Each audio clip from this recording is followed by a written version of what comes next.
नमस्कार दर्शकों, बहुत बहुत स्वागत है आपका आज के नमस्कार एमपी कार्यक्रम में। और मैं हूं आपके साथ सुमिता सिरोठिया।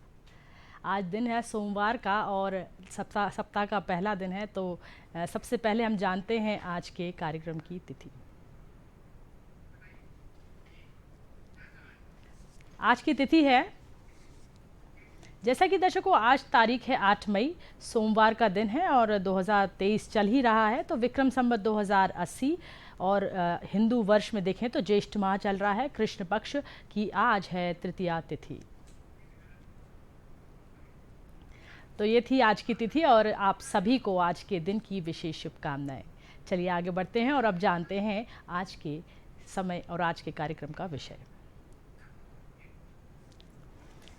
तो आज का जो विचार है वो बहुत ही ख़ास इसलिए है क्योंकि इसमें एक संदेश है कि किसी व्यक्ति की अगर आपको कोई बात बुरी लगे तो ये दो तरह से सोचें। यदि व्यक्ति महत्वपूर्ण है तो उस बात को भूल जाएं और अगर बात महत्वपूर्ण है तो व्यक्ति को भूल जाएं। इससे आप एक सकारात्मक परिवर्तन अपने अंदर महसूस करेंगे और किसी तरह की नेगेटिविटी आपके अंदर नहीं आएगी। उस चीज़ को सोचिए और आगे बढ़िए। जीवन में बढ़ना ही आगे है आपको, तो इस सोच को लेकर अगर आप आगे बढ़ते हैं तो किसी की बात आपको बुरी नहीं लगेगी। अगर सकारात्मक आपको परिवर्तन मिला है तो उसको आगे लेकर चलिए और व्यक्ति को महत्वपूर्ण मानिए।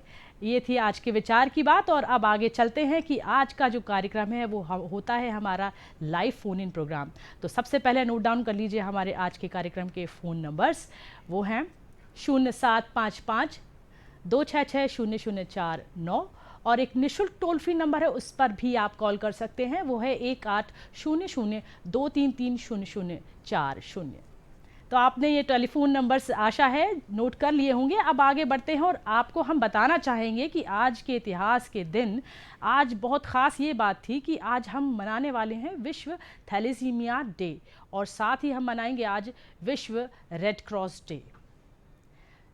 तो आज के जो कार्यक्रम का विषय है वो भी यही है। हम विश्व थैलेसीमिया डे पर विशेष चर्चा करने वाले हैं और इस पर बातचीत करने के लिए हमारे स्टूडियो में मौजूद हैं डॉक्टर सैकत दत्ता, जो कि रक्त रोग और बोन मैरो ट्रांसप्लांट विशेषज्ञ हैं बंसल हॉस्पिटल भोपाल में।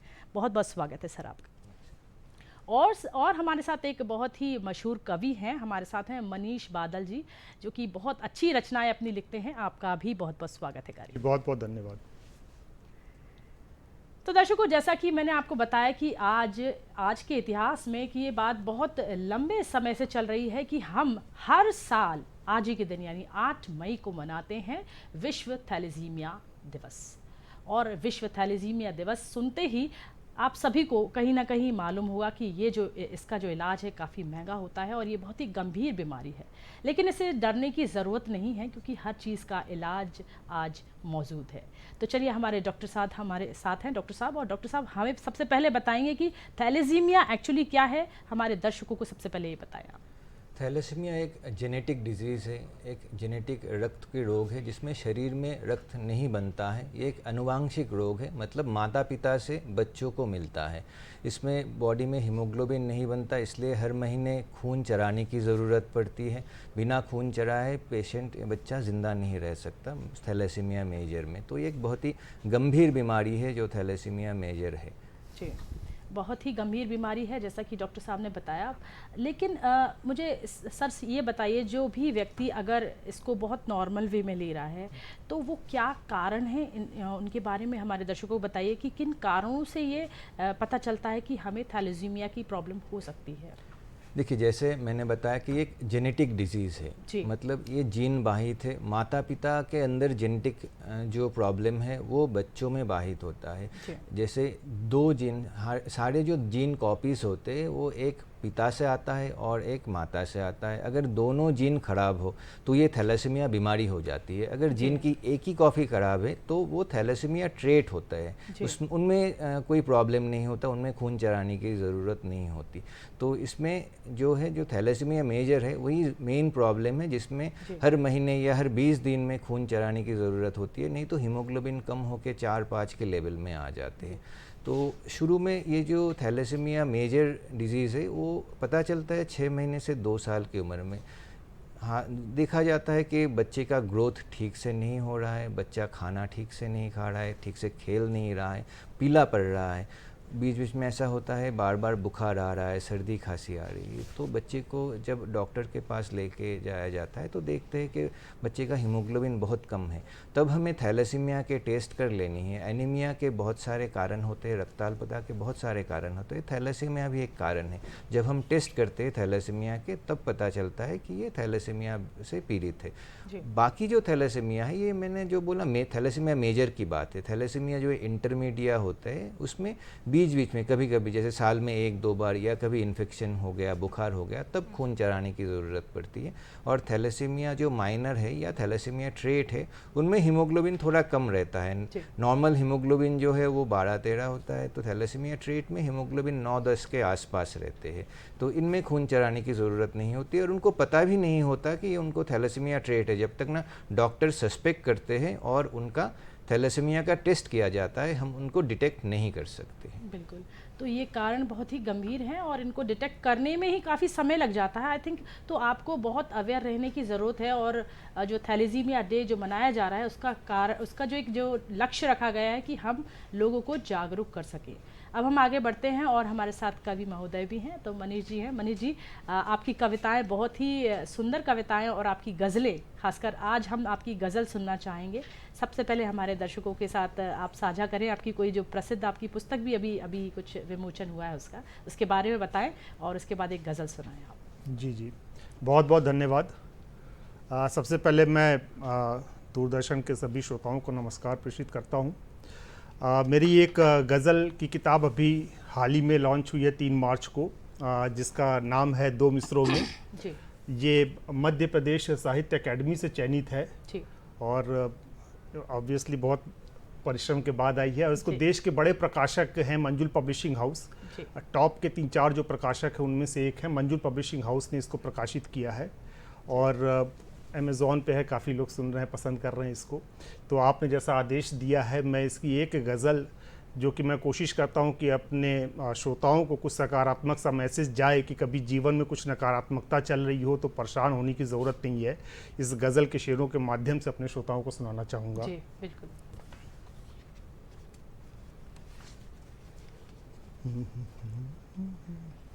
माना अभी किसी का सहारा नहीं है वो, माना अभी किसी का सहारा नहीं है वो, माना अभी किसी का सहारा नहीं है वो, ऐ जिंदगी मगर अभी हारा नहीं है वो, ऐ जिंदगी मगर अभी हारा नहीं है वो। शेर देखें। हर एक आँख की अभी वो किरकिरी है बस, हर एक आँख की अभी वो किरकिरी है बस, यानी किसी भी आँख का तारा नहीं है वो, यानी किसी भी आँख का तारा नहीं है वो। उम्मीद वो करे तो करे इस जहां से क्या, उम्मीद वो करे तो करे इस जहां से क्या, खुद अपनों को ही जब की गवारा नहीं है वो, खुद अपनों को ही जब की गवारा नहीं है वो। एक शेर देखिए कि सीने में उसके आग है जिंदा अभी मगर, सीने में उसके आग है जिंदा अभी मगर, दुनिया को लग रहा है शरारा नहीं है वो, दुनिया को लग रहा है शरारा नहीं है वो, उस पर न कोई दाव लगाता है आजकल, उस पर न कोई दाव लगाता है आजकल,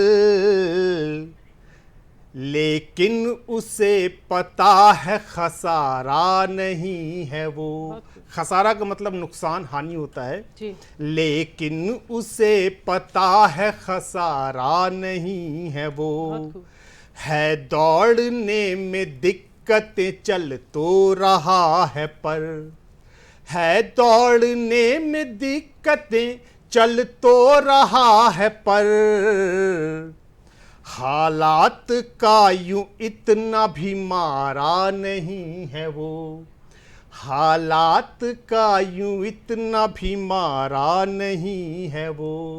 गज़ल का अंतिम शेर है कि बादल गमों के कुछ दिनों में छट ही जाएंगे, बादल गमों के कुछ दिनों में छट ही जाएंगे, ये सोच कर किसी को पुकारा नहीं है वो, ये सोच कर किसी को पुकारा नहीं है वो, माना अभी किसी का सहारा नहीं है वो, ऐ जिंदगी मगर अभी हारा नहीं है वो।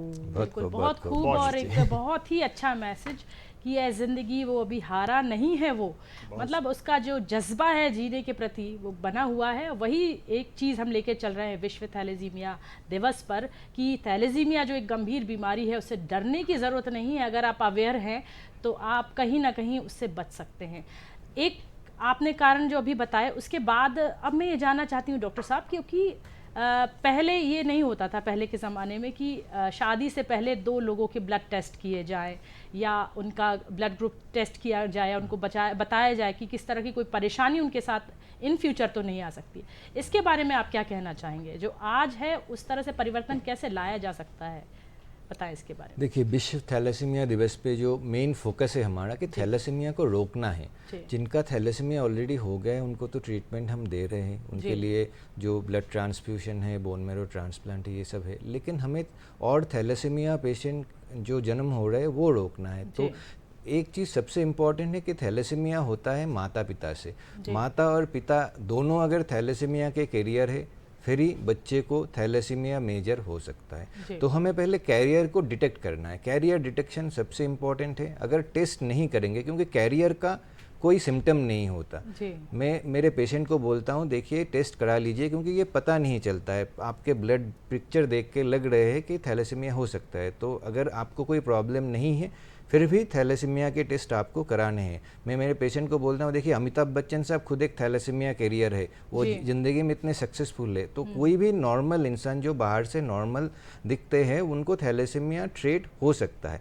अगर कैरियर डिटेक्शन हो जाता है, किसी का थैलेसीमिया कैरियर है, तो हम बोलते हैं कि आप जब मैरिज करें, शादी करें, तो और एक थैलेसीमिया कैरियर से शादी मत करिए। तो इसमें क्या होता है, जो बच्चे होते हैं 25% चांस होते हैं हर प्रेगनेंसी में कि वो थैलेसीमिया मेजर लेके जन्म ग्रहण करे। तो वो हम कोशिश करते हैं। कभी कभी ये हो नहीं पाता है कि थैलेसीमिया टेस्ट लोग नहीं करते हैं, शादी से पहले नहीं करते हैं, या जिनको हम बोलते हैं कि आपका थैलेसीमिया डिटेक्ट हो गया है, शादी से पहले आप पार्टनर का कर लीजिए, तो वो कभी कभी ये डिस्क्लोज नहीं करते क्योंकि इसमें शादी में प्रॉब्लम हो सकती है। तो कभी कभी वो रिक्वेस्ट करने में भी जो दूसरा पक्ष है वो कराना नहीं चाहता, वो बोलते हैं। मैं आपको बीच में रोकना चाहूँगी। हमारे कॉलर हैं जो अपनी कुछ विचार या कुछ प्रश्न लेकर आए हुए हैं। जी जी, बहुत बहुत स्वागत है आपका हमारे कार्यक्रम में। हेलो मैम, नमस्कार। नमस्ते जी, आपका नाम बताएं। मैम मेरा नाम राकेश बोल रहा हूँ। जी राकेश जी, बहुत बहुत स्वागत है, अपना प्रश्न करें। मैम मैं ये जानना चाहता हूँ कि मैम थैलेसीमिया से किस प्रकार बचाव किया जा सकता है जी, और मैम कितना लगभग खर्चा आ सकता है मैम इसमें? जी बिल्कुल, बहुत अच्छा प्रश्न है आपका। ज़रूर इसका जो डॉक्टर साहब इसका जवाब देंगे। थैलेसीमिया के बचाव मतलब थैलेसीमिया ना हो उसको ही हम बचाव बोलते हैं, कि प्रिवेंशन, रोग ना हो, उसके लिए थैलेसीमिया का टेस्ट करना ज़रूरी है। अगर थैलेसीमिया टेस्ट करेंगे तो हमें पता चलेगा कि थैलेसीमिया के कोई कैरियर है कि नहीं है।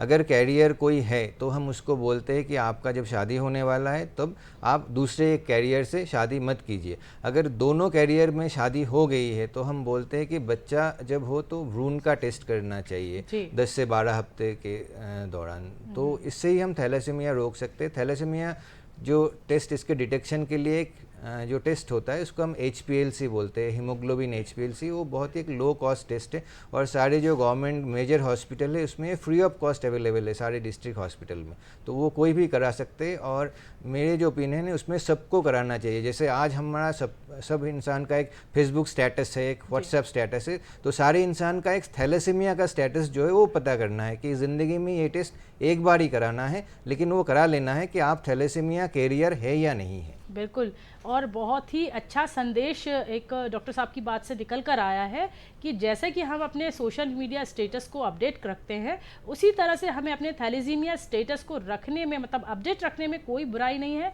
ये आपके आने वाले भविष्य के लिए बहुत अच्छा होगा कि अगर आप अपने थैलेसीमिया के टेस्ट प्रॉपर करा लेते हैं, तो जो आपसे जुड़े हुए आगे के आने वाले जीवन में, जो भविष्य में आपकी जनरेशन होगी, वो सुरक्षित रह सकती है। तो चलिए हम डॉक्टर साहब मैं आपको कंटिन्यू करती हूँ, बट मैं अभी मनीष जी से बात करना चाहूँगी। मनीष जी, आपकी कविताएं, जो आपकी गज़ल की किताब है, कितना समय लगा आपको इसको लिखने में?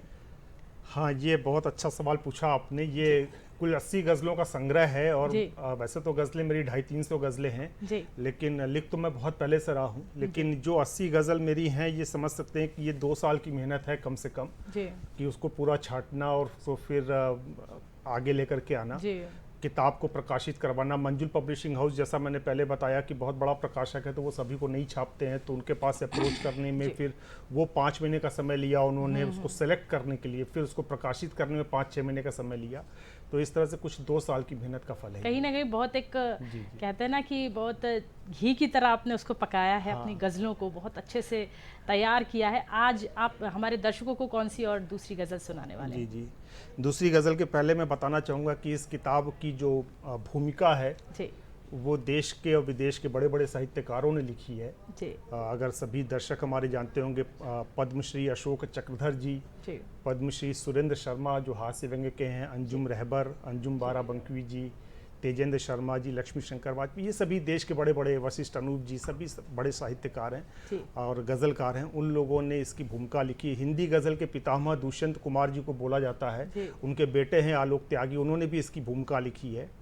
तो मैं एक गज़ल इसमें से और कुछ सकारात्मकता का संदेश लेते हुए कोशिश करता हूँ कि आप तक पहुँचाऊँ श्रोताओं तक।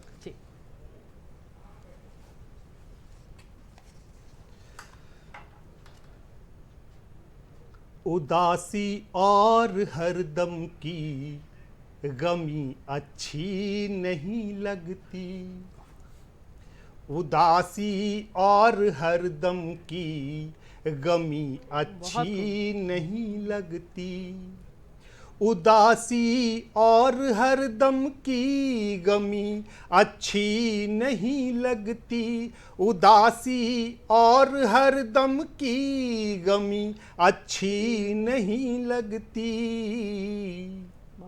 ज़माने में मोहब्बत की कमी अच्छी नहीं लगती, ज़माने में मोहब्बत की कमी अच्छी नहीं लगती। एक और ज्ञान की बात देखिए, रखो तुम आँख में आंसू छिपा जालिम ज़माने से, रखो तुम आँख में आंसू छिपा जालिम ज़माने से, रखो तुम आँख में आंसू छिपा जालिम ज़माने से, जहाँ इज्जत न इनकी हो नमी अच्छी नहीं लगती, जहाँ इज्जत न इनकी हो नमी अच्छी नहीं लगती। एक और शेर आप सभी को पसंद आएगा कि तुम्हारा खैर मकदम है, खैर मकदम मतलब स्वागत, तुम्हारा खैर मकदम है अगर दो साथ जीवन भर, तुम्हारा खैर मकदम है अगर दो साथ जीवन भर, इनायत यूं किसी की मौसमी अच्छी नहीं लगती, इनायत यूं किसी की मौसमी अच्छी नहीं लगती, जो बिछड़े राह में तुमसे भुलाना तुम नहीं उनको, जो बिछड़े राह में तुमसे भुलाना तुम नहीं उनको, जो बिछड़े राह में तुमसे भुलाना तुम नहीं उनको। कभी भी धूल यादों में जमी अच्छी नहीं लगती, कभी भी धूल यादों में जमी अच्छी नहीं लगती। अगले शेर में एक शब्द आएगा बरहमी। बरहमी का मतलब होता है कि गुस्सा, नाराजगी। तुम्हारी रूठने की ये अदा सीमा में अच्छी है। ये सारे पतियों के तरफ से उनके पत्नियों को समर्पित कर रहा हूं मैं। तुम्हारी रूठने की ये अदा सीमा में अच्छी है, तुम्हारी रूठने की ये अदा सीमा में अच्छी है। सुनो ये हर समय की बरहमी अच्छी नहीं लगती, सुनो ये हर समय की बरहमी अच्छी नहीं लगती। गज़ल का मक्ता है अंतिम शेर।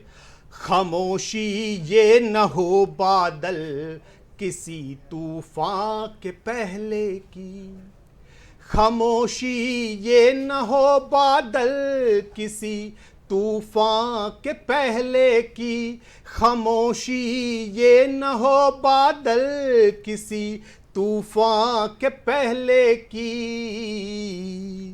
यूं हलचल इन फिजाओं में थमी अच्छी नहीं लगती, यूं हलचल इन फिजाओं में थमी अच्छी नहीं लगती।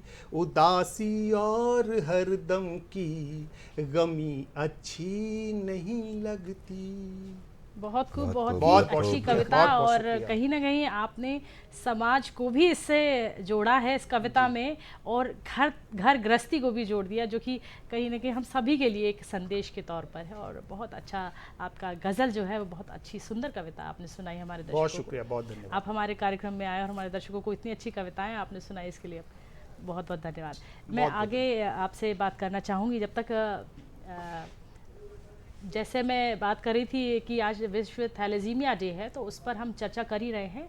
तो सर मुझे बताइए कि जो केलेशन जो होता है, थेरेपी होती है, वो क्या होती है, हमारे दर्शकों को बताएं। जैसे थैलेसीमिया जो बीमारी है, इसमें खून बन नहीं पाता है, तो हर 20 दिन में या हर 1 महीने में ब्लड ट्रांसफ्यूशन की ज़रूरत होती है, खून चढ़ाने की ज़रूरत होती है। तो हम ये बोलते हैं कि ब्लड जो लेवल है, हीमोग्लोबिन जो लेवल है 9 के ऊपर रखा जाए, नहीं तो बच्चों का ग्रोथ जो है वो ठीक से नहीं हो पाता, बच्चों का विकास जो है वो ठीक से नहीं हो पाता, हाइट नहीं बढ़ पाते हैं। तो ये जो बार बार ब्लड ट्रांसफ्यूशन होता है, हर एक ब्लड पैकेट में 250 मिलीग्राम आयरन होते हैं। तो ये आयरन बॉडी में जमते रहते हैं। ये बॉडी के अंदर, ब्रेन के अंदर एक बहुत ही इम्पॉर्टेंट ऑर्गन होते हैं जिसको हम पिट्यूटरी ग्लैंड बोलते हैं। इस ग्लैंड से बहुत सारे इंपॉर्टेंट हार्मोन निकलते हैं, ये ग्रोथ के लिए, डेवलपमेंट के लिए दायी होते हैं। तो साथ में लीवर में, हार्ट में आयरन जम जाते हैं बार बार जो ब्लड चढ़ाते हैं इसके कारण। तो ये लीवर फेलियर हो सकता है, हार्ट फेलियर हो सकते हैं। तो ये सब रोकने के लिए ब्लड ट्रांसफ्यूशन जैसा ज़रूरी है। तो ये बॉडी से नियमित रूप में आयरन का निकालना भी ज़रूरी है। तो इसके लिए जो ट्रीटमेंट है उसको ही हम किलेशन थेरेपी बोलते हैं। 3 तरह के दवाई वो अवेलेबल है। पहले इंजेक्शन था, अभी ओरल टैबलेट, कैप्सूल के रूप में भी वो आ गए हैं। तो ये नियमित रूप से लेना बहुत ही ज़रूरी है, नहीं तो थैलेसीमिया में जो आयरन है वो आयरन ओवरलोड और आयरन टॉक्सिसिटी के कारण बहुत ही प्रॉब्लम आ जाती है। वही मैं जानना चाहती थी कि एक जो आयरन ओवरलोड जो हो जाता है उसके कारण क्या बॉडी में चेंजेस आते हैं, और अगर जो थैलेसीमिया पेशेंट है अगर उसके बॉडी में ओवरलोड हो जाता है आयरन, तो फिर क्या होता है? देखिए क्या होता है कि जब किसी को एनीमिया डिटेक्ट होता है तो सबको लगता है बॉडी में आयरन की कमी होगी, तो आयरन की टॉनिक खिलाना, जो फूड में आयरन ज़्यादा होते हैं, चुकंदर वगैरह, वो ज़्यादा देना शुरू हो जाता है। तो थैलेसीमिया एक ऐसी समस्या एकदम ही नहीं है जिसमें बॉडी में आयरन की कमी हो। इसमें बॉडी में आयरन ज़्यादा होता है और आयरन रिच जो फूड है वो खिलाने से, आयरन टॉनिक खिलाने से इनको हानि पहुंचती है। कैसे कि ये आयरन बॉडी के जो इम्पॉर्टेंट ऑर्गन है उनको ख़राब कर देती है। पहले जो थैलेसीमिया पेशेंट वो सिर्फ 30 साल तक ही जी पाते थे क्योंकि उनका हार्ट फेलियर हो जाता था। हार्ट में हार्ट एक इम्पॉर्टेंट ऑर्गन है जो ब्लड को पंप करता है, तो हार्ट में आयरन जम जाता था तो हार्ट फेलियर हो जाता था। तो अभी जो है हम आयरन जो है वो रिस्ट्रिक्ट करते हैं, ज़्यादा आयरन रिच फूड लेने के लिए नहीं बोलते हैं, और आयरन सप्लीमेंट तो एकदम ही नहीं लेना है। और बॉडी में अगर एक्सेस आयरन हो तो हम एक टेस्ट करते हैं जिसको फेरिटिन बोलते हैं। बॉडी में जो आयरन स्टोर है वो पता चलता है। फेरिटिन अगर 1000 से ज़्यादा है, 1000 से ज़्यादा है उसका वैल्यू, तो हम जो आयरन निकालने के लिए जो किलेशन थेरेपी है वो डिस्फेरोक्सिमिन हो सकता है, डिफेरिसिरोक्स हो सकता है, डिफेरिप्रोन हो सकता है। 3 टाइप की दवाई है, तो कोई भी दवाई हम दे सकते हैं, दे के आयरन निकालते हैं। तो आयरन की कमी थैलेसीमिया रोग में नहीं होता है और आयरन सप्लीमेंट नहीं देना है इस रोग में। बिल्कुल, आयरन की जो ज़्यादा अधिकता हो जाती है उससे भी प्रॉब्लम हो जाती है। थैलेसीमिक जो पेशेंट होते हैं उन्हें ज़्यादा आयरन की ज़रूरत नहीं होती है, तो इसका भी उन्हें ध्यान रखना है। जैसा कि दर्शकों मैंने आपको बताया था कि आज विश्व रेड क्रॉस डे भी है, तो हम उस पर भी चर्चा करने वाले हैं। और हमारे लिए स्टूडियो में मौजूद हैं हमारे आज के जो मेहमान हैं वो हैं प्रदीप त्रिपाठी जी, जो कि सेक्रेटरी हैं red cross society Madhya Pradesh से। सर बहुत बहुत स्वागत है आपका। धन्यवाद। तो दर्शकों, जैसे मैंने आपको बताया था कि आज विश्व रेड क्रॉस डे है, तो उसके उपलक्ष्य में हमने सर को बुलाया और मैं सबसे पहले जानना चाहती हूँ कि इसका इतिहास क्या है। रेड क्रॉस डे जो सोसाइटी जो बनाई गई है उसका उद्देश्य क्या था और इसका इतिहास है वो हमारे दर्शकों को बताएं। देखिए, 8 मई का दिन अपने आप में बहुत महत्वपूर्ण है जी। जो प्रथम नोबेल पुरस्कार विजेता हुए हैं हेनरी ड्यूनार्ट, उनका जन्म दिवस है आज जी। ये जो संकल्पना थी रेड क्रॉस की, ये 1857 में एक युद्ध के दौरान जो युद्ध में घायल सैनिक थे और उस युद्ध प्रभावित क्षेत्र में जो आमजन उस युद्ध से प्रभावित हुए थे उनको देखने वाला, उनकी चिंता करने वाला, उनका उपचार करने वाला कोई नहीं था। ना ऐसा कोई संगठन था वैश्विक स्तर पे, ना कोई ऐसी संस्था थी। तो उनके मन में विचार उपजा और 1863 में रेड क्रॉस की स्थापना हुई। भारत में आगे चलकर 1920 में रेड क्रॉस स्थापित हुआ। इसमें मैं एक बात ज़रूर और जोड़ना चाहूँगा, क्योंकि भारतीय दर्शन आज जिसको हम कहते हैं भारत विश्व को दिशा दे सकता है, भारत विश्व को कई सारे मामलों में, परंपराओं में, संस्कृति में, संस्कारों में दिशा दे रहा है। तो भारत अगर आपने जाना और सुना होगा तो हमारे यहाँ पर युद्ध के नियम हुआ करते थे हजारों साल पहले से। उसमें ये होता था कि सूर्योदय के पहले किसी भी प्रकार का युद्ध प्रारंभ नहीं होता था और सूर्योदय के पश्चात युद्ध बंद हो जाता था। और वहाँ जब जो भी राजा महाराजाएं रहा करते थे वो अपने अपने सैनिकों को ले जाते थे, उनका उपचार करते थे, उनके परिवार वाले आते थे, उपचार करके दूसरे दिन फिर से युद्ध की एक परिपाटी थी, एक नियम था, मतलब युद्ध का भी नियम था। लेकिन बाद के कालखंड में चलकर हेनरी ड्यूनार्ट ने ये महसूस किया और एक संस्था खड़ी हुई वैश्विक स्तर पर जिसका रेड क्रॉस। तो आज विश्व रेड क्रॉस दिवस का परिप्रेक्ष्य ये है जी। और जो आपने इसका इतिहास बताया, जैसे कि हेनरी ड्यूनार्ट ने जो स्थापना की, जो उनके जन्म दिवस पर हम ये मनाते हैं, तो अभी तक विश्व में कितनी संस्थाएं काम कर रही हैं, इसके बारे में हमारे दर्शकों को बताएं। देखिए, ये एक स्वैच्छिक संगठन है। जब इसकी स्थापना हुई थी उस समय भी 16 देशों ने जिनेवा कन्वेंशन के नाम से फेमस हुआ था जी। और 16 देशों ने बैठकर इसकी मूलभूत आधारभूत रचना तैयार की थी। धीरे धीरे चलकर ये पूरे विश्व में स्थापित हुआ। दुनिया के सभी देशों में रेड क्रॉस अब काम करता है जी। भारत की एक विशेषता ये है कि भारत में चूंकि ये संसद में पारित हुआ प्रस्ताव और उसके बाद भारत में अस्तित्व में आया, तो माननीय राष्ट्रपति महोदय इसके माननीय अध्यक्ष होते हैं जी। और जो पदेन चेयर होते हैं, चेयरमैन, वो होते हैं केंद्रीय स्वास्थ्य मंत्री जी। ऐसे ही राज्यों की भी इसकी रचना है कि राज्यों में माननीय राज्यपाल महोदय इसके अध्यक्ष होते हैं। फिर उसकी एक नीचे की रचना है जो इलेक्टेड बॉडी बनती है, वो फिर काम करती है जी। अब इसमें महत्वपूर्ण अंग ये है कि चूंकि ये मानवीय दृष्टिकोण से एक सेवा का काम है, आपदा के समय करने वाला काम है, इसलिए इसको जिले से नीचे तहसील से नीचे ब्लॉक और नीचे तक इसकी रचना की जा सकती है।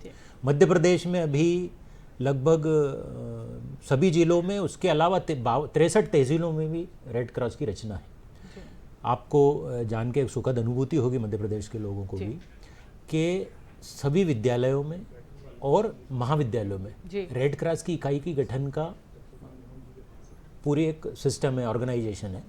तो सभी स्कूलों में और सभी महाविद्यालयों में रेड क्रॉस की इकाई काम करती है और रेड क्रॉस के कई सारे डायमेंशंस हैं जिसमें काम करती है। चूँकि आज थैलेसीमिया दिवस भी है, डॉक्टर साहब ने थैलेसीमिया के बारे में बताया है, तो थैलेसीमिया जन जागरूकता का विषय बने। थैलेसीमिया बीमारी क्या है, थैलेसीमिया से जन जागरण हम कैसे कर सकते हैं कि हम थैलेसीमिया की बीमारी को लड़ पाएँ, बहुत पैनिक होने की बजाय उसको हम अपनी दिनचर्या में कैसे अपना सकते हैं, उसका किस तरीके से हम, चाहे पोषण के आहार के माध्यम से हो, उपचार के माध्यम से हो, वो जो थैलेसीमिया पीड़ित व्यक्ति है उसको रक्त की आवश्यकता बहुत महत्वपूर्ण हो सकती है। तो रेड क्रॉस एज ए स्वैच्छिक संस्था, स्वैच्छिक संगठन, रेड क्रॉस के वॉलंटियर समाज में अपनी बड़ी भूमिका सेवा और स्वास्थ्य के क्षेत्र में निभा रहे हैं। जी, किसी भी बीमारी से लड़ने से सबसे ज़्यादा ज़रूरी है कि हम उसके प्रति पॉजिटिव एक ऑरा बनाएं, मतलब सकारात्मक एक वातावरण अगर निर्मित करते हैं तो आधी बीमारी तो उसी से ठीक हो जाती है। जैसा कि डॉक्टर साहब ने बताया कि समाज का जागरूक होना बेहद ज़रूरी है। सर, मैं अब आपसे जानना चाहती हूँ कि जो बोन मैरो जो ट्रांसप्लांट है वो क्या है और किस तरह से होता है, हमारे दर्शकों को बताएं। थैलेसीमिया जो बीमारी है, साधारण रूप में उसका ट्रीटमेंट ब्लड ट्रांसफ्यूशन और लोहा निकालने का जो ट्रीटमेंट किलेशन थेरेपी उससे होता है, लेकिन इससे बीमारी क्योर नहीं हो पाता है। कंप्लीट क्योर करना है तो बोन मैरो ट्रांसप्लांट से करना होता है।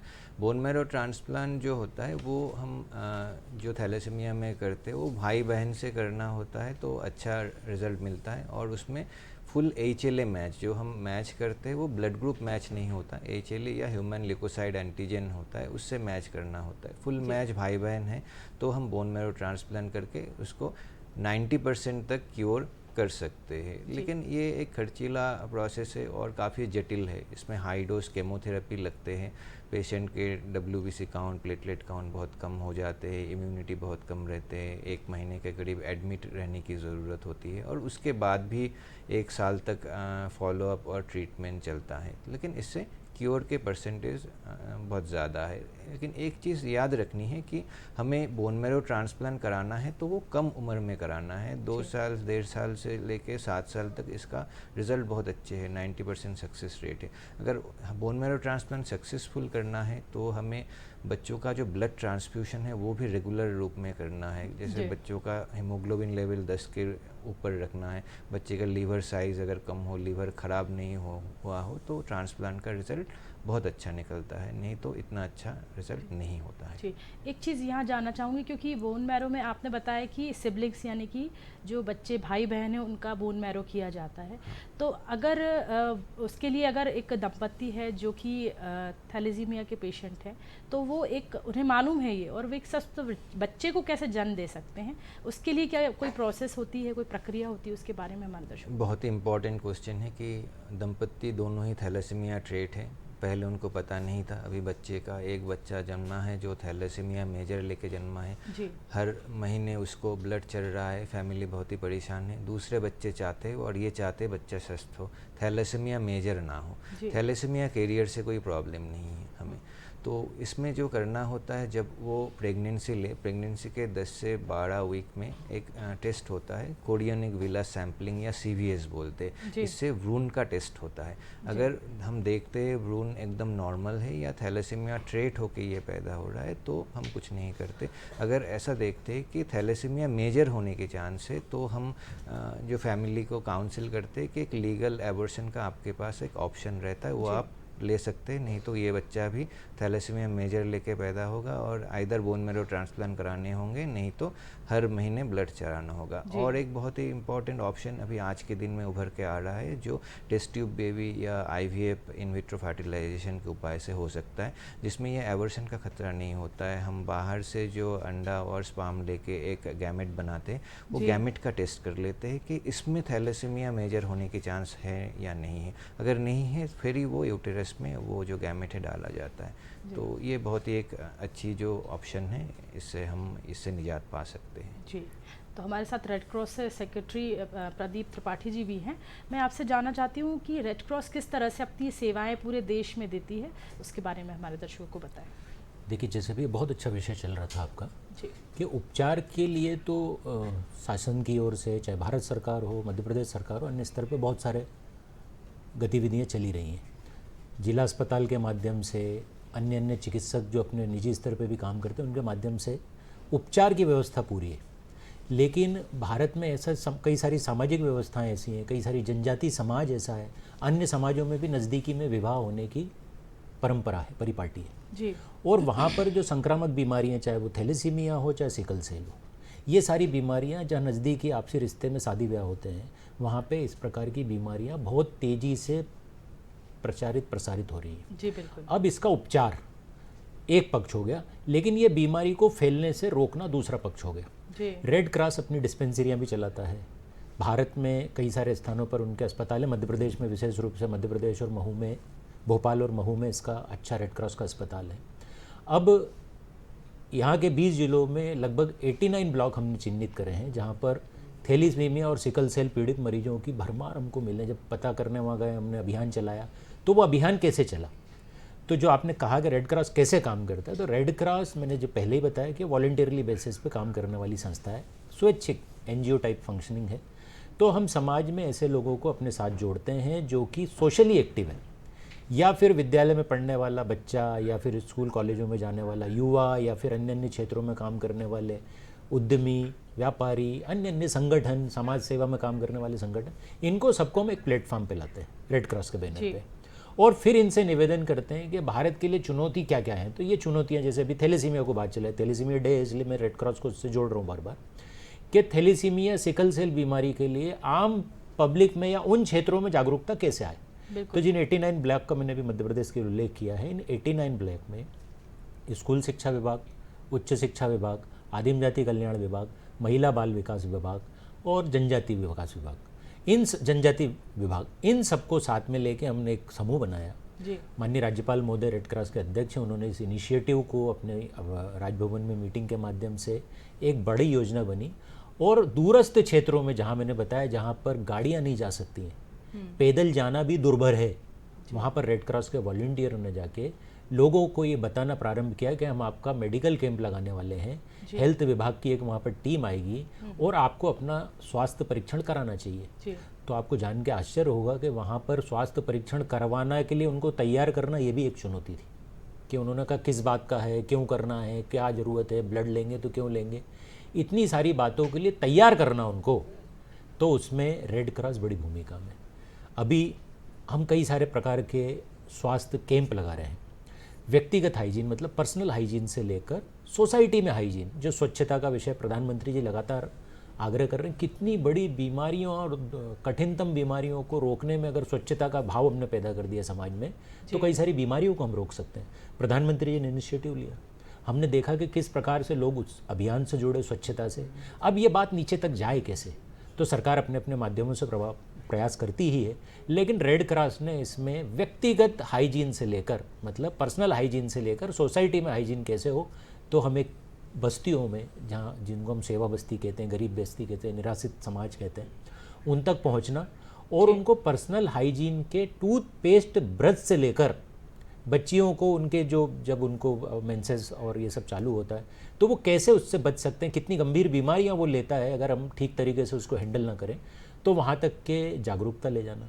इसके लिए हम अपने वॉलंटियर्स को, चूँकि रेड क्रॉस में सभी जगह पर हेल्थ विभाग प्रत्यक्ष रूप से भूमिका में होता है, जुड़ा होता है, तो स्वास्थ्य विभाग को साथ में लेकर, नर्सिंग के बच्चों को, कॉलेजों को साथ में लेकर हम बस्तियों में जाते हैं, सब गली मोहल्ला कॉलोनियों में जाते हैं और वहाँ ये लगातार कैंप करते हैं। और केवल कैंप नहीं करते हैं, हम वहाँ जाके उनको वो पहले ही उनकी आदत डालते हैं, वो हम उनको किट देते हैं, वो सामग्री हम उनको उपलब्ध कराते हैं रेड क्रॉस के माध्यम से, कि वो 1 बार 2 बार 3 बार जब वो उपयोग करने लगता है तो उसको समझ में आता है कि इस पर्सनल हाइजीन से उसने क्या अनुभव महसूस किया।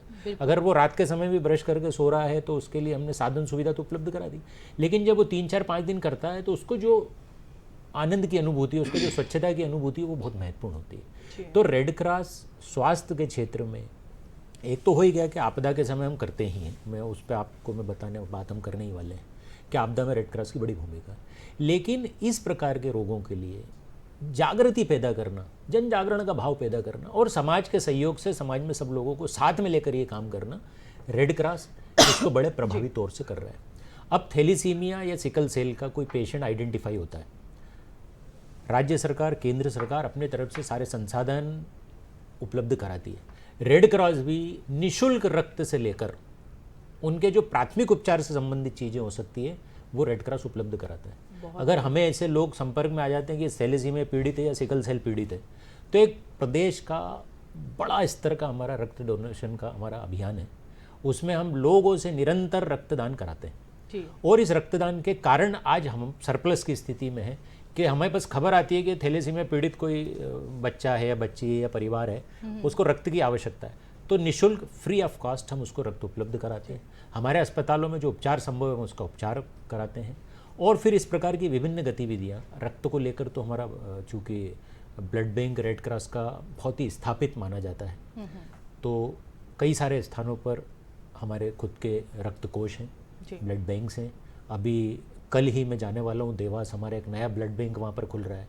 तो ऐसे कई सारे नए स्थानों पर हमारा ब्लड बैंक खुल रहे हैं। अन्यथा हजारों की संख्या में हमारे वॉलंटियर्स हैं रेड क्रॉस के, वो राज्य शासन के साथ सहयोग करके, निजी ब्लड बैंक के साथ सहयोग करके किसी भी समय, आपदा के समय या जो स्थायी बीमारियां, उसके लिए रक्तदान के लिए उपलब्ध होते हैं। बिल्कुल। और बहुत अच्छी आपने ये जानकारी हम सभी लोगों को दी है कि मतलब कि जन जागरूकता का काम है। और एक एक व्यक्ति को अगर जागरूक होगा, जैसे कि स्वच्छता की बात आपने बताई कि आप जाकर गाँव में लोगों को जागरूक करते हैं, लोग नहीं समझते हैं चीज़ों को, आप उनको किट तक प्रोवाइड करवाते हैं, तो ये एक बहुत बड़ा काम है। और अगर हमारे एक छोटे से परिवार से ये शुरुआत होती है, परिवार से समाज में और समाज से पूरे देश में ये चीज़ जो चेन है वो बनती है, तो कहीं ना कहीं बहुत एक सराहनीय कार्य रेड क्रॉस सोसाइटी कर रही है। आगे मैं सर आपसे जानना चाहती हूँ कि जैसे कि थैलेसीमिया जो बीमारी है वो होती है, तो लिवर, हार्ट और किडनी या और भी जो हमारे हार्मोन्स या ऑर्गन्स हैं बॉडी के, उनको किस तरह से इफेक्ट करती है?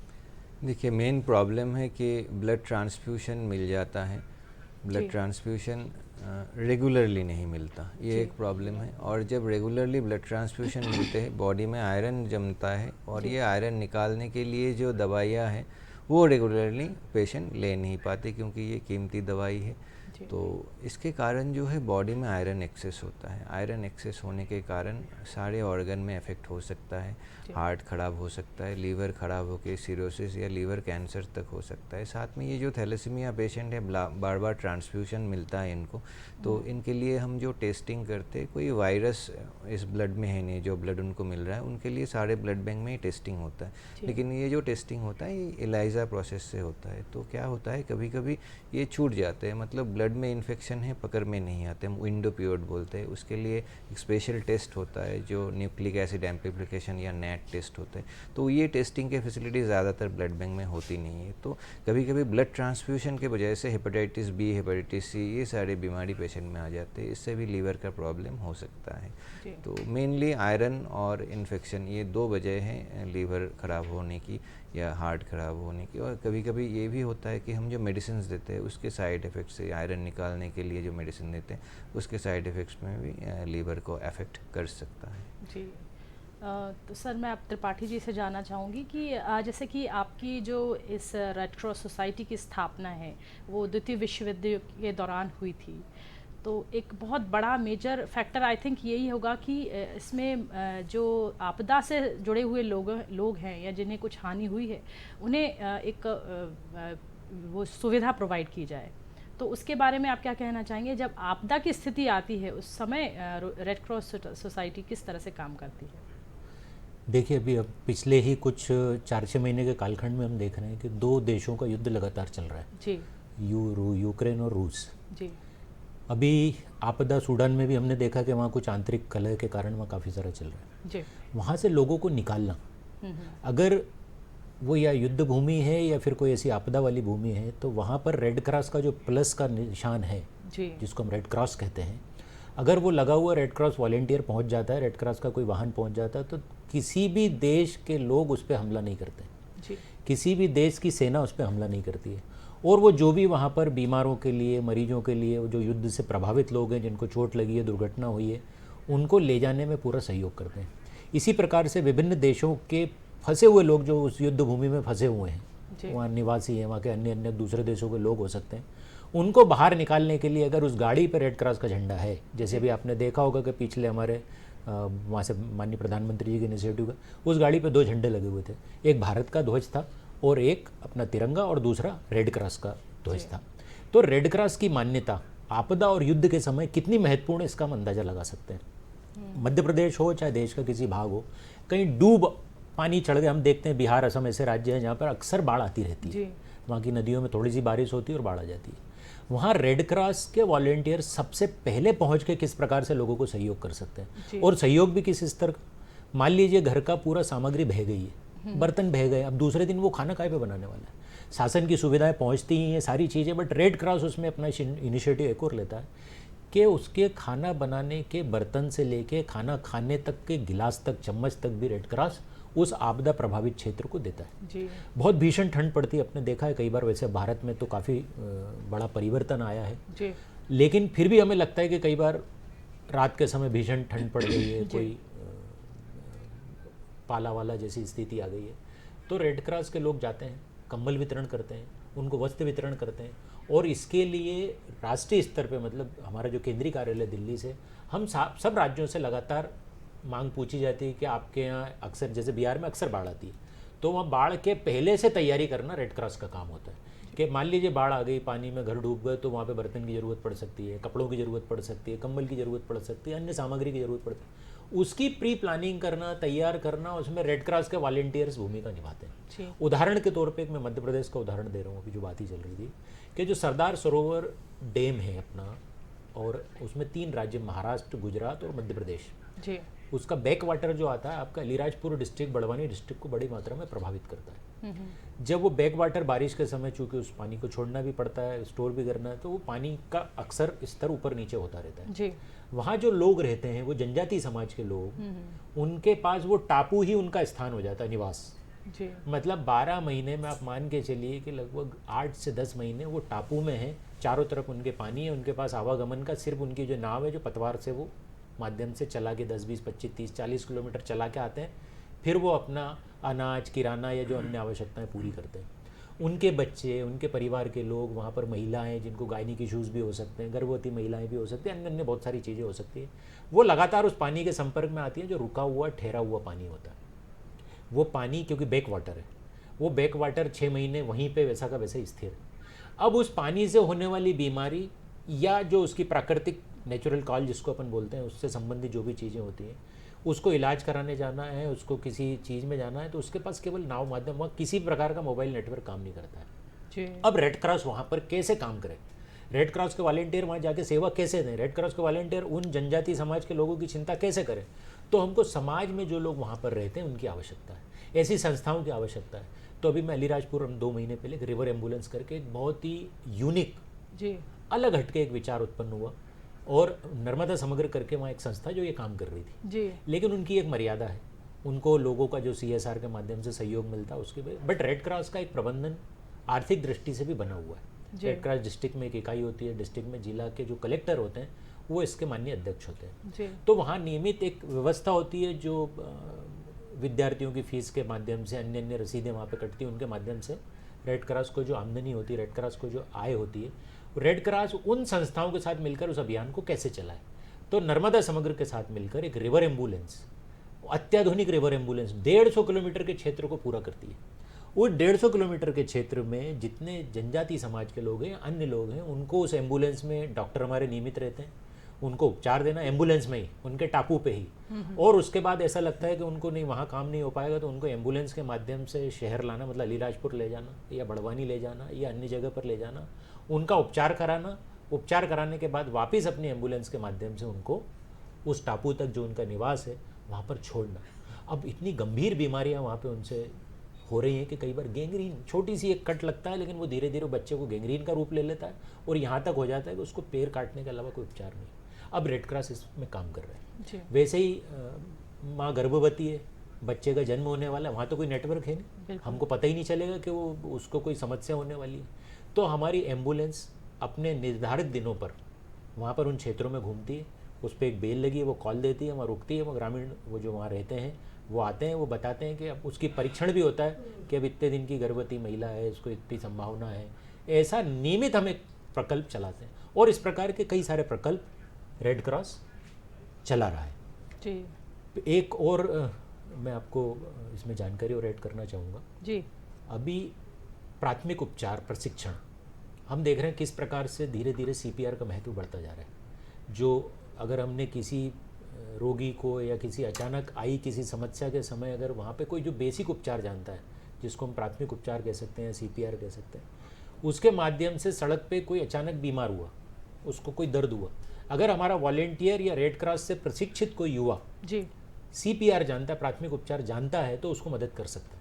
इसके लिए कैसे हम समाज को जागरूक करें, तो हमने प्रत्येक महाविद्यालय में, विद्यालयों में, इंडस्ट्रीज़ में, शासकीय विभागों में, जैसे मध्य प्रदेश में पुलिस विभाग अभी एक बड़े स्तर पे एक प्रशिक्षण दे रही है, रेड क्रॉस उनके साथ नोडल एजेंसी के रूप में काम कर रहा है। तो सभी पुलिस के कर्मचारियों को प्राथमिक उपचार करते आना चाहिए। बिल्कुल। विद्यालयों में, महाविद्यालयों में युवाओं को प्राथमिक उपचार करते आना चाहिए। बिल्कुल, कहीं ना कहीं मुझे ऐसा लगता है कि समाज का योगदान बहुत ज़रूरी है और हर विभाग का एक सक्रिय योगदान जो है वो रेड क्रॉस के माध्यम से आगे बढ़ रहा है और अपना काम बखूबी कर रहे हैं। अब जैसा कि दर्शकों, समय आज का जो है, आजकल आप देख रहे होंगे मौसम बहुत जल्दी जल्दी बदल रहा है, कभी ठंडा, कभी गर्म, कभी बारिश। तो ये जो मौसम है वो परिवर्तित क्यों हो रहा है, इसके लिए हम चलिए बात करते हैं। हमारे साथ आज डॉक्टर वेद प्रकाश जी हैं, जो कि मौसम विभाग भोपाल से हैं। डॉक्टर साहब, बहुत बहुत स्वागत है कार्यक्रम में आपका। हेलो। हेलो जी नमस्ते, बहुत बहुत स्वागत है आपका डॉक्टर साहब। नमस्कार सभी को। जी, जैसा कि मौसम समय पर अभी देख रहे हैं बहुत जल्दी जल्दी परिवर्तित हो रहा है और बहुत सारे वायरल इन्फेक्शंस भी हो रहे हैं। उसको देखते हुए आप मौसम के इस परिवर्तन को क्या देखते हैं आगे, और क्या परिवर्तन आगे हो सकता है? देखिए, पिछले 10-15 दिनों से जो क्रम बारिश का बना हुआ था जी, अभी काफी कमी आ चुकी है और वर्षा में गिरावट भी हो चुकी है जी। हालांकि अभी पश्चिम विक्षोभ जो उत्तरी भारत में सक्रिय है जी, उसकी वजह से ग्वालियर, चंबल, सागर और रीवा, इन 4 संभागों में माने बुंदेलखंड और विंध्य का जो इलाका, वहाँ पे अभी बादल और हल्की वर्षा कल तक रहेगी जी। बाकी प्रदेश के शेष सभी हिस्सों से बादल धीरे धीरे कम हो रहे हैं और अब गर्मी में तीव्रता आएगी जी, और 10 तारीख के बाद माने 48 घंटे बाद जी। प्रदेश के लगभग सभी हिस्सों में धूप खिलने लगेगी और जो एक मई की गर्मी का रहता है 40 डिग्री या उससे ज्यादा टेम्परेचर, वो देखने को मिलने लगेगा। जी, तो आने वाले समय में जो अभी बारिश का कुछ दिनों पहले जो मौसम बना था, लगातार बारिश हो रही थी, अब आगे आने वाले समय में बारिश का किस तरह से योगदान रहेगा अभी जो वातावरण बन रहा है? 13 तारीख को एक नया पश्चिम विक्षोभ सक्रिय हो रहा है, हालांकि वो बहुत प्रभावी नहीं है जी। लेकिन 13, 14, 15 3 दिन फिर से हल्के बादल और कहीं कहीं बूंदाबांदी देखने को मिल सकती है। हालांकि ओलावृष्टि या तेज आंधी तूफान की कोई संभावना नहीं है। जी, मतलब अब जो मौसम है वो खुला रहेगा और जो गर्मी का जो सीजन है वो आगे कंटिन्यू रहेगा। यस जी, बहुत बहुत धन्यवाद आपका हमारे कार्यक्रम में जुड़ने के लिए। हमारे साथ है डॉक्टर वेद प्रकाश जी, जो कि मौसम विभाग भोपाल से थे। बहुत बहुत धन्यवाद आपका। तो जैसा कि हम बात कर रहे थे डॉक्टर साहब से कि आज थैलेसीमिया डे है और हम रेड क्रॉस डे दोनों ही मना रहे हैं।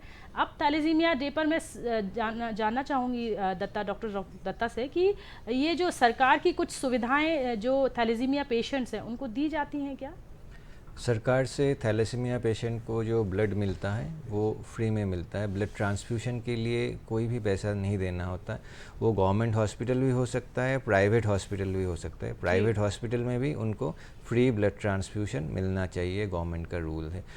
और दूसरा जो है किलेशन थेरेपी, जो है जो लोहा निकालने के लिए थेरेपी, वो भी गवर्नमेंट से हर डिस्ट्रिक्ट में थैलेसीमिया हीमोफीलिया के लिए क्लिनिक किया गया है, उसमें मिलता है। तीसरी बात जो है कि बोन मैरो ट्रांसप्लांट में भी सेंट्रल गवर्नमेंट से, कोल इंडिया से, जो अगर मैच सिबलिंग में HLA फुल मैच अगर भाई बहन होगा उससे अगर बोन मैरो ट्रांसप्लांट किया जा रहा है तो देश के कुछ गिने चुने सेंटर में उसके लिए 10 लाख रुपए हर ट्रांसप्लांट के लिए सुविधा दिया जा रहा है। तो गवर्नमेंट से बहुत सारी सुविधा जो थैलेसीमिया पेशेंट को मिलते हैं, लेकिन सबसे इम्पॉर्टेंट लोगों की जागरूकता है कि हमें थैलेसीमिया को बढ़ाना नहीं चाहिए। जो बीमार है, पीड़ित है, उनका ट्रीटमेंट गवर्नमेंट कर रही है, व्यवस्था कर रही है, लेकिन हमें और नई जो बच्चे हैं वो थैलेसीमिया लेके जन्म ले, वो हमें रोकना है और ये बिना जन जागरण के ये पॉसिबल है। बिल्कुल, बहुत सही बात आपने बोली। अब मैं चलते चलते आपसे भी जानना चाहूँगी कि रेड क्रॉस के द्वारा आप कोई संदेश देना चाहेंगे हमारे जो दर्शक देख रहे हैं आपको? देखिए, इसमें जो सबसे महत्वपूर्ण बात आई रही है बार बार, स्वस्थ व्यक्ति के स्वास्थ्य की चिंता, ये उतना ही महत्वपूर्ण है जितना किसी पीड़ित रोगी के उपचार करना। अगर हम स्वस्थ व्यक्ति के स्वास्थ्य की चिंता कर लेंगे तो वो पीड़ित नहीं होगा, वो रोगी नहीं होगा, वो बीमार नहीं होगा। तो इसलिए रेड क्रॉस जो जन जागरण अभियान चलाता है, रेड क्रॉस विशेष रूप से इसमें युवाओं की भूमिका और बच्चों की भूमिका के लिए लगातार प्रयासरत है। और अगर मुझे लगता है आज का युवा और बच्चे हमारे ये समझ गए कि स्वास्थ्य जीवन के लिए कितना महत्वपूर्ण है, तो रेड क्रॉस के उद्देश्य, चाहे वो मानवता के प्रति हो, चाहे स्वप्रेरित अनुशासन की बात हो, चाहे वो निष्पक्षता तटस्थता की बात हो, वो सारे पूर्ण हो सकते हैं। बिल्कुल, बहुत सही जानकारी। और आज का जो कार्यक्रम था वो बहुत ही सार्थक रहा। हमारे दोनों ही विशेषज्ञों ने बहुत अच्छी जानकारी दी। आप हमारे कार्यक्रम में आए और हमारे दर्शकों को इतनी अच्छी जानकारी दी, इसके लिए बहुत बहुत धन्यवाद। बहुत बहुत धन्यवाद। तो दर्शकों, आज हमने बात की विश्व थैलेसीमिया डे पर और रेड क्रॉस डे पर। तो आज की जानकारी आपको कैसी लगी हमें ज़रूर बताइएगा, और आज का कार्यक्रम आपको कैसा लगा हमें ज़रूर बताइएगा। हम आपसे फिर मिलेंगे, तब तक के लिए नमस्कार।